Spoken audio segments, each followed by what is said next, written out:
चरणजीत सिंह बराड़ साडे नाल जुड़ चुके ने। चरणजीत सिंह बराड़ फोन लाइन ते जुड़े ने। बराड़ साहब तुहाडा स्वागत है सर, सत श्री अकाल जी सर। जथेदार श्री अकाल तख्त साहब दे वल्लों जो आदेश जारी किया गया, विरसा सिंह वलटोहा दे वल्लों जो सबूत रखे गए, जो स्पष्टीकरण दे दिता गया, तो उसनूं ठोस नहीं मन्निया गया। आदेश जारी किते ने पार्टी तो बाहर दा रस्सा दिखाउण दे 10 साल दे लई। सब तो पहला मैं धन धन साहिब श्री गुरु हरगोबिंद पातशाह जी का कोटान कोट धन्यवाद करूंगा, शुकराना करूंगा कि जिन्हों ने ऐसी शक्ति बख्श के जथेदार साहिबाना नूं अपने तख्त ते बैठे जथेदार साहिबाना तो पिछले दिनों के विच भावें फैसला होया जां अज फैसला होया, बड़ा चंगा संदेश एक सिख कौम दे विच ते कौम दे विच जावेगा। क्योंकि जो भी जिसका भी मन करता सी वो श्री अकाल तख्त साहब वाल नूं जां श्री अकाल तख्त साहब के जथेदार साहिबान ते जां अकाल तख्त साहब ते कोई हर कोई उंगल उठाने की कोशिश करता सी। और जिस किस्म के घिनौने इल्जामात घटिया किस्म की राजनीति करके श्रोमणी अकाली दल वालों लाए जाने शुरू होए, मैं समझदा कि ये श्री अकाल तख्त साहब के मान मर्यादा नूं वड्डी सट वजी सी। मानयोग जथेदार साहिबाना ने जो फैसला किया उसका वेलकम करते हैं, स्वागत करते हैं और उम्मीद करते हैं कि श्री अकाल तख्त साहब नूं वरतन वाले लोग जां जिन्हां ने धक्के नाल माफियां दवाइयां उन्हां प्रति भी संजीदगी नाल ते वड्डे फैसले जिहड़ी कौम आस करती है और बेनती करते हैं कि इसे तरह के पहरे दे के भावें उहदे च कोई भी होवे, भावें साडे नाल संबंधित होवे, भावें किसी पार्टी जां किसी खित्ते नाल संबंधित लोग होण, जिहड़ा भी श्री अकाल तख्त साहब के हुक्मां की अदूली करे उहनूं सख्त तो सख्त इसे तरह सज़ा मिलनी चाहिए। बराड़ साहब तुसी बहुत सीनियर लीडर हो, तुसी सत्ता हंडाई है, इस तरीके दे नाल कदे नहीं देखा गया कि श्री अकाल तख्त साहब के जथेदार साहब के घर जाके उन्होंने धमकाउणा, ये दोष साबित होया विरसा सिंह वलटोहा ते। देखो मैं ये गल कहूँगा कि बड़ी मंदभागी गल है, कला धमकाउणा ही नहीं, रिकॉर्डिंग भी करनी, क्योंकि ब्लैकमेल करने लई रिकॉर्डिंग भी करनी और ये सिੱਖੀ सिद्धांतां दे बिल्कुल उल्ट जाके है।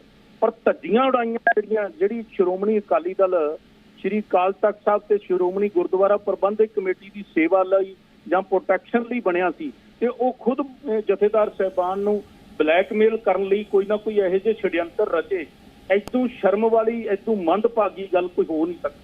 पर ये मैं तो बेनती करूँगा जथेदार साहिबान नूं कि इहदे पिछे जाण की लोड़ है कि साजिश कित्थे बह के रची गई, ਇਹਦਾ नीति घाड़ा कौन है, इस साजिश ਦੇ ਵਿੱਚੋਂ ਕਿਹਨੂੰ ਖਲਾਸੀ ਦੇ ਲਈ ਦਬਾਅ ਪਾਇਆ ਜਾ ਰਿਹਾ ਸੀ। क्योंकि ਸੁਖਬੀਰ ਸਿੰਘ ਬਾਦਲ ਦੇ फैसले ਤੇ ਸੰਬੰਧਿਤ ਇਹ ਗੱਲ ਹੈ ਸਾਰੀ, ਤਾਂ ਘੱਟੋ ਘੱਟ ਪਛਾਣ ਕਰਨੀ ਚਾਹੀਦੀ ਹੈ ਕਿ ਇਹਦੀ ਇਬਾਰਤ ਕਿੱਥੇ ਬਹਿ ਕੇ ਲਿਖੀ ਸੀ, ਇਹਦੀਆਂ ਤਾਰਾਂ ਕਿਹਦੇ ਨਾਲ ਜੁੜੀਆਂ ਸੀ ਤੇ ਕਿਹਨੇ ਇਹਨਾਂ ਨੂੰ ਅਜਿਹਾ ਬੋਲਣ ਲਈ ਹੁਕਮ ਕੀਤਾ ਗਿਆ ਸੀ।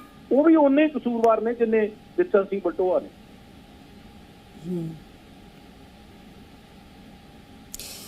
ठीक बराड़ साहब, जिस तरह के जो देश विदेश दे विच बैठे सिख चरित्र दे लोग भी शामिल है, हमेशा अकाली दल दे खिलाफ रहे ने, कुछ इस तरह के इल्जाम भी वलटोहा दे वल्लों लगाए गए सी कि आपकी राजनीति नूं बचाउण लई, राजनीति नूं चमकाउण लई विरसा सिंह वलटोहा 2012 ਦੇ ਵਿੱਚ ਜਦੋਂ पोशाक वाला केस वापस लिया उस वक्त क्यों नहीं बोले? 2014 ਚ पोशाक वाला केस मंजूर होया। बराड़ साहब लाइन ते रहे हो, मनजिंदर सिंह सिरसा साहब जुड़े हैं, भारतीय जनता पार्टी के सीनियर लीडर ने, दिल्ली की धरती तो साडे नाल गलबात करनगे। सिरसा साहब स्वागत है जी। विरसा सिंह वलटोहा दोषी करार दिते गए ने, जथेदार साहब नूं धमकाया गया, उन्होंने रिकॉर्डिंग की गई, दोष साबित हो चुके ने। बीजेपी का इस ते फर्स्ट रिएक्शन है की है? बीजेपी के उत्ते कोई रिएक्शन नहीं, ये सिख कौम का मसला है। बीजेपी ਨੂੰ ऐसे मसले अंदर कोई भी रिएक्शन ना देना चाहिए है, ना देने का कोई उन्होंने अधिकार है। ये साडी कौम का कौमी मसला है। मैं मनजिंदर सिंह सिरसा का एक सिख होने के नाते मैं कुछ भी कह सकता है, पर मैं बीजेपी के होने के नाते कुछ नहीं, क्योंकि ये सिखा का अंदरूनी मसला है और श्री अकाल तख्त साहब की सर्वोच्चता का मसला है, श्री अकाल तख्त साहब की महानता का मसला है। बिल्कुल सही किया गया है जो फैसला किया गया है, ये बिल्कुल सही किया गया। किसी को भी किंतु परंतु करने का अकाल तख्त साहब से कोई अधिकार नहीं। देखो श्री अकाल तख्त साहब के उत्ते इस तरह के इन्ने वड्डे इस तरह के इल्जाम केवल इस करके क्योंकि तुसीं अपने एक नेता नूं खुश करना चाहुंदे जे और तुसीं श्री अकाल तख्त साहब के जथेदार साहिबाना के उत्ते ऐसे मैनूं लगदा कि अज जथेदार साहिबाना ने दूजी वार ये गल साबित कर दी। पहली बार उदों साबित की सी जिद्दण उन्होंने अकाल तख्त साहब तो कहा सीगा कि श्रोमणी अकाली दल के प्रधान ने बच्चर गुनाह किए ने, माफ ना करन योग गुनाह किए ने। और उस दिन उन्होंने दस्या देश नूं और दुनिया के वास्ते सिखां नूं कि अकाल तख्त साहब कभी भी किसी की तरह नहीं, अकाल तख्त साहब श्री गुरु हरगोबिंद पातशाह जी की रहमत और तरस सदके चलता है। और अज उन्होंने फिर दस्या है कोई पार्टी होवे किसी की भी ऐसी हैसियत नहीं होनी चाहिए कि श्री अकाल तख्त साहब वाल मूँह करके भी बोल सकता हो, लेकिन अकाल तख्त साहब के प्रति माड़े अल्फाज बोलने ये किसी की जरूरत हो ही नहीं सकती। तो मैं समझदा कि जो अकाल तख्त साहब ने फैसला किया, मैं बीजेपी शब्द ते जोर इस करके दिता सी कि मसला तां बनिया जे रौला शुरू होया। सिद्धे तौर पर कहा गया सी वलटोहा वालों कि बीजेपी RSS जदर साहब ते दबाव पा रही है, ये दोष साबित नहीं हुए। पर कुछ मीटिंगां का जिक्र हो रहा है कि दिल्ली च बीजेपी के लीडरां नाल मीटिंगां होईयां, तुहाडे नाम नूं लैके अंदर खाते पता नहीं की कुछ हो रहा है। पर सवाल बहुत वड्डा है कि RSS बीजेपी का की कसूर है? तुसीं शुरुआती गल च क्लीयर कर दी कि मैं बतौर सिख गल कर रहा। नहीं, मैं तो यह कहना है कि देखो अकाल तख्त साहब की सर्वोच्चता इन्नी वड्डी आ कि वो किसी के अधीन काम करे। मैं पार्टी च रह के गल कहना कि अकाल तख्त साहब देश के प्रधानमंत्री के अधीन भी नहीं काम कर सकता, कोई प्रधानमंत्री भी इससे दबाव नहीं पा सकता। अकाल तख्त साहब की सर्वोच्चता इन्हां सारिया चीज़ों तो बहुत परे आ। राजसी ताकतों तो अकाल तख्त साहब की सर्वोच्चता अकाल का तख्त है, जिस करके कोई भी ਉਹਦੇ कोई ਵੱਡੇ ਤੋਂ ਵੱਡਾ, मैं तो उस पार्टी च काम करता है, मैं कहना कि देश के प्रधानमंत्री भी इस अकाल तख्त साहब के उत्ते किसी तरीके का दबाव नहीं पा सकते। और एक गलत है ਜਿਹੜੇ लोग इस तरह ਦੀਆਂ ਗੱਲਾਂ ਬਣਾ ਕੇ ਆਪਣੀ ਹੀ ਕੌਮ ਦਾ ਤਖਤਾਂ ਦਾ ਨੁਕਸਾਨ ਕਰਦੇ ਨੇ। ਇਹ ਤੁਹਾਡੇ ਰਾਜਸੀ ਲੜਾਈ ਆ, ਜੋ ਗੱਲਾਂ ਹੋਈਆਂ ਤੁਹਾਡੀ ਰਾਜਸੀ ਨੇ, ਤੁਹਾਡੀ ਜੋ ਵੀ ਆ ਅਕਾਲ ਤਖਤ ਸਾਹਿਬ ਦੇ ਫੈਸਲਾ ਉਹਨਾਂ ਨੂੰ ਉਹਦੇ ਸਾਹਮਣੇ ਜਾ ਕੇ ਅਕਾਲ ਤਖਤ ਸਾਹਿਬ ਨਾਲ ਗੱਲ ਕਰੋ। ਤੁਸੀਂ ਇਸ ਤਰ੍ਹਾਂ ਜਥੇਦਾਰ ਸਾਹਿਬਾਨਾਂ ਦੇ ਪ੍ਰਤੀ ਇਸ ਤਰ੍ਹਾਂ ਧਮਕੀਆਂ ਦੇ ਰਹੇ, ਮੈਂ ਤੇ ਹੈਰਾਨ ਆ कि जुरत किवें होवे किसी के अकाल तख्त साहब के जथेदार नाल फोन ते गल करन दी भी धमकी देना तो दूर की गल है। लेकिन असं जो सुनते पे मैनूं तो नहीं पता, लेकिन तुहाडे टीवी तो सुनते पे आ या अकाल तख्त साहब के जिहड़े जानकारी मिल रही बिल्कुल नहीं, वो मुलाकात करके आई। सरसा साहब मैं क्लीयर करदा कि मुलाकात हो रही सी ज्ञानी रघवीर जी दे घरे, श्री अकाल तख्त साहब के जथेदार साहब ने सिंह साहिबान दे घरे जाके राजनीतिक फैसला ना करन दा थ्रेट कीता गया, बकायदा रिकॉर्डिंग की गई। सिरसा साहब तुहानूं की लगता है कि विरसा सिंह वलटोहा ते दोष साबित होया, रिकॉर्डिंग की, रिकॉर्डिंग किसनूं सुनाउणी सी उन्होंने?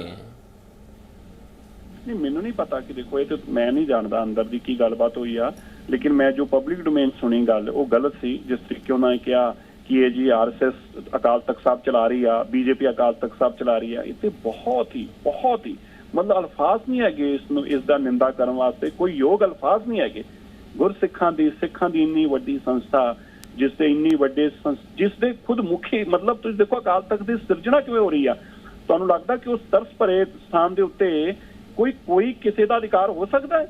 मैं तो कहना कि देश के प्रधानमंत्री का नहीं हो सकता। और तुसीं इन्ना छोटा करते पे जे, इस तरीके नाल अकाल तख्त साहब नूं छोटा करने की कोशिश करते पे जे, और किस करके करते पे जे कि जी साडा राजसी हल निकल के आवे। बहुत माड़ी गल आ। अकाल तख्त साहब के उत्ते जो कुछ किया गया, मैं समझदा कि उन्होंने जो अकाल तख्त साहब ने फैसला लिया, हर सिख नूं फैसला सीस चुका के मनना चाहिए। और अगे आने वाले लोगों वास्ते सेध आ, आने वाली कौम वास्ते सेध आ कि तुसीं अकाल तख्त साहब की नाल छेड़छाड़ नहीं कर सकते, ਉਹਦੀ मर्यादा के नाल कोई छेड़छाड़ नहीं कर सकते। एक बहुत वड्डी सेध और चेतावनी है मैं समझदा सारिਆਂ वास्ते, और होनी चाहिए। भावें मैं होवां, भावें तुसीं होवे, भावें कोई पार्टी च किड्डे वड्डे अहुदे ते होवे, भावें सरकार का मंत्री क्यों ना होवे, वो किसी जरूरत नहीं होनी चाहिए कि अकाल तख्त साहब नाल किसी भी तरीके की छेड़छाड़ कर सके। ਬਰਾੜ ਸਾਹਿਬ ਤੁਹਾਨੂੰ ਕੀ ਲੱਗਦਾ ਕਿਹੜੇ ਰਸਤੇ ਅਕਾਲੀ ਦਲ ਪਿਆ ਹੋਇਆ? ਦੇਖੋ ਤਨਖਾਹੀਆ ਕਰਾਰ ਪ੍ਰਧਾਨ ਨੂੰ ਦਿੱਤਾ, ਅਕਾਲ ਤਖਤ ਸਾਹਿਬ ਦਾ ਅਧਿਕਾਰ ਖੇਤਰ ਹੈ ਕਿ ਕਦੋਂ ਸਜ਼ਾ ਐਲਾਨਣੀ ਹੈ ਕਦੋਂ ਨਹੀਂ। ਇਸ ਤਰੀਕੇ ਦੇ ਨਾਲ ਫਰੰਟ ਖੋਲ੍ਹਣੇ ਪੰਥਕ ਸਫਾਂ ਦੇ ਵਿੱਚ ਇਹ ਬਹੁਤੇ ਜਾਇਜ਼ ਗੱਲ ਨਹੀਂ ਲੱਗਦੀ।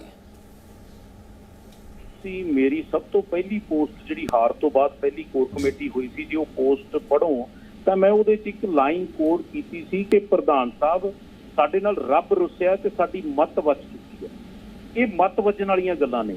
ਸ਼੍ਰੋਮਣੀ ਅਕਾਲੀ ਦਲ ਜਿਹੜਾ ਕਿ ਜਥੇਦਾਰ ਸਾਹਿਬ ਦੇ ਸਾਹਮਣੇ ਅੱਖ ਨਹੀਂ ਚੱਕ ਸਕਦਾ, ਸ਼੍ਰੋਮਣੀ ਅਕਾਲੀ ਦਲ ਜਿਹੜਾ ਜਥੇਦਾਰ ਸਾਹਿਬਾਨਾਂ ਦੇ ਨਿਕਲਦੇ ਹਰ ਅਲਫਾਜ਼ ਨੂੰ ਆਪਦੇ ਝੋਲੀ 'ਚ ਪਾਉਂਦਾ ਹੈ, ਤੇ ਅੱਜ ਸ਼੍ਰੋਮਣੀ ਅਕਾਲੀ ਦਲ ਦੇ ਵੱਲੋਂ ਇਹੋ ਜਿਹੇ ਇਲਜ਼ਾਮਾਤ ਲਾਉਣੇ, ਇਹੋ ਜਿਹਾ ਕਿਰਦਾਰ ਕੁਸ਼ੀ ਕਰਨੀ, ਇਹੋ ਜਿਹਾ ਜਥੇਦਾਰਾਂ ਨੂੰ ਧਮਕੀਆਂ ਦੇਣੀਆਂ, मैं कहना डुब मर जाना चाहिए। जो अज भी श्रोमणी अकाली दल के सारी लीडरशिप बैठी है कि उन्होंने रोक तक नहीं सके, 2 दिन वो बेलगाम होकर बोलते रहे, किसी ने रोकने की कोशिश नहीं की, किसी ने उन्होंने धमकाउण की या मतलब ये नहीं किया कि तुसीं किस रास्ते तुरे होए। ਇਹਦਾ मतलब यह है कि समुची श्रोमणी अकाली दल की ਪਲੈਨਿੰਗ ਕੀਤੀ, ਉਹ ਆਪਣੀ ਪਲੈਨਿੰਗ ਦੇ ਕਿਤੇ ਨਾ ਕਿਤੇ ਤੁਹਾਨੂੰ ਲੱਗਦਾ ਕਿ ਸ਼ੈ ਮਿਲੀ ਹੋਈ ਹੈ। ਅਗਰ ਕੋਈ ਇਸ ਕਦਰ ਬਦਜ਼ੁਬਾਨੀ ਕਰਦਾ ਹੈ, ਇਸ ਤਰ੍ਹਾਂ ਦੀ ਅਗਰ ਕੋਈ ਹਿਮਾਕਤ ਕਰਦਾ ਹੈ, ਪਿੱਛੋਂ ਕੋਈ ਸ਼ੈ ਦਿੱਤੀ ਗਈ?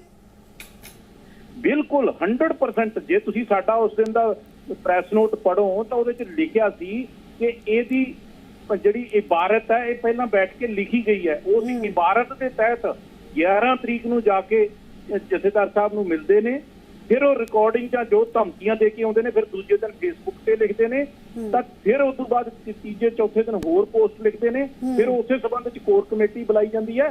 ਕੋਰ ਕਮੇਟੀ ਦਾ ਵਫਦ ਜਾ ਕੇ ਮਿਲਣ ਦੇ ਲਈ ਸਮਾਂ ਮੰਗਦਾ ਹੈ। ਕੀ ਸ਼੍ਰੋਮਣੀ ਕਮੇਟੀ ਦੇ ਪ੍ਰਧਾਨ ਸਾਹਿਬ ਨਹੀਂ ਕੋਈ ਗੱਲ ਕਰ ਸਕਦੇ? ਕਨਵੇਜ ਇੱਕ ਕਰਨ ਵਾਲੀ ਹੈ। ਇਹ ਸਾਰੀ ਤੇ ਸਾਰੀ ਦਬਾਅ ਦੀ ਰਾਜਨੀਤੀ, ਕਿਰਦਾਰਕੁਸ਼ੀ ਕਰਨ ਦੀ ਰਾਜਨੀਤੀ, ਇਹ ਟੌਪ ਤੋਂ ਲਾ ਕੇ ਜਿਨ੍ਹਾਂ ਨੂੰ ਮਾਫੀ ਦਿਵਾਉਣ ਦੇ ਲਈ ਤਰੱਦਦ ਹੋ ਰਹੇ ਨੇ, ਇਹ ਸਾਰੀ ਇਬਾਰਤ ਉੱਥੋਂ ਲਿਖੀ ਸੀ। ਗੱਲ ਕਰੋ ਪਰਮਾਤਮਾ ਦੇ ਵੱਲੋਂ ਜਿਸ ਕਿਸਮ ਦਾ ਸ਼੍ਰੀ ਅਕਾਲ ਤਖਤ ਸਾਹਿਬ ਵੱਲ ਨੂੰ ਪਹਿਲਾਂ ਇਹਨਾਂ ਨੇ ਜਿਸ ਤਰ੍ਹਾਂ ਵਰਤਿਆ, ਅੱਜ ਅਕਾਲ ਤਖਤ ਸਾਹਿਬ ਇਹ ਭਾਣਾ ਵਰਤਾ ਰਹੇ ਆ ਕਿ ਜਿਹੜੇ ਖੂਹ ਪੱਟੇ ਹੈ ਉਹਨਾਂ 'ਚ ਆਪਣੇ ਆਪ ਨੂੰ ਡਿੱਗਣਾ ਪੈ ਰਿਹਾ, ਔਰ ਜਿਹੜੇ ਸਾਡੀ ਮਰਜ਼ਾਦਾ ਜਿਹੜਾ ਉਹਦਾ ਘਾਣ ਹੋਣ ਤੋਂ ਬਚਾਉਣ ਲਈ ਗੁਰੂ ਸਾਹਿਬ ਆਪ ਅੱਜ ਪਹਿਰਾ ਦੇ ਕੇ ਜਿਹੜਾ ਹੈਗਾ ਉਹ ਕਰਤੱਵ ਜਿਹੜੇ ਹੈਗੇ ਆ ਉਹ ਦਿਖਾ ਰਹੇ ਨੇ। ਜੀ ਬਰਾੜ ਸਾਹਿਬ ਬਹੁਤ ਬਹੁਤ ਸ਼ੁਕਰੀਆ ਸਾਡੇ ਨਾਲ ਜੁੜਨ ਲਈ। ਸਿਰਸਾ ਸਾਹਿਬ ਸਾਡੇ ਨਾਲ ਬਣੇ ਹੋਏ ਹੈ। ਸਿਰਸਾ ਸਾਹਿਬ ਸਵਾਲ ਬਹੁਤ ਵੱਡੇ ਨੇ ਕਿ ਦੇਖੋ ਗੱਠਜੋੜ ਟੁੱਟਣ ਤੋਂ ਬਾਅਦ ਨਾ ਆਰਐਸਐਸ ਬੀਜੇਪੀ ਦਾ ਖੌਫ ਬਹੁਤ ਸਤਾ ਰਿਹਾ ਹੈ ਸ਼੍ਰੋਮਣੀ ਅਕਾਲੀ ਦਲ ਪ੍ਰਧਾਨ ਨੂੰ। ਇਹ ਬਹੁਤ ਵੱਡੀ ਚਰਚਾ ਹੈ। ਤਾਂ ਸਭ ਤੋਂ ਵੱਡਾ ਹੀ ਸਵਾਲ ਇਹ ਹੈ ਕਿ ਆਉਂਦੇ ਦਿਨਾਂ 'ਚ ਕੀ ਕੁਝ ਖਾਸ ਰਹੇਗਾ। ਤਾਂ ਸਿਰਸਾ ਸਾਹਿਬ ਬਿਲਕੁਲ ਆਉਣ ਵਾਲੇ ਸਮੇਂ ਦੇ ਵਿੱਚ ਜ਼ਾਹਿਰ ਜੀ ਗੱਲ ਹੈ ਕਿ ਆਉਣ ਵਾਲੇ ਸਮੇਂ ਦੇ ਵਿੱਚ ਅਕਾਲੀ ਦਲ ਦੀਆਂ ਮੁਸ਼ਕਲਾਂ ਹੋਰ ਜ਼ਿਆਦਾ ਵੱਧ ਸਕਦੀਆਂ ਨੇ। ਹਾਲਾਂਕਿ ਮਨਜਿੰਦਰ ਸਿੰਘ ਸਿਰਸਾ ਵੀ ਸਾਡੇ ਨਾਲ ਹੁਣ ਫੋਨ ਲਾਈਨ ਤੇ ਨਹੀਂ ਨੇ। ਵਿਰਸਾ ਸਿੰਘ ਵਲਟੋਹਾ ਨੂੰ ਸ਼੍ਰੋਮਣੀ ਅਕਾਲੀ ਦਲ ਤੋਂ 10 ਸਾਲ ਦੇ ਲਈ ਬਾਹਰ ਕੱਢਣ ਦੇ ਹੁਕਮ ਜਾਰੀ ਕੀਤੇ ਗਏ ਨੇ।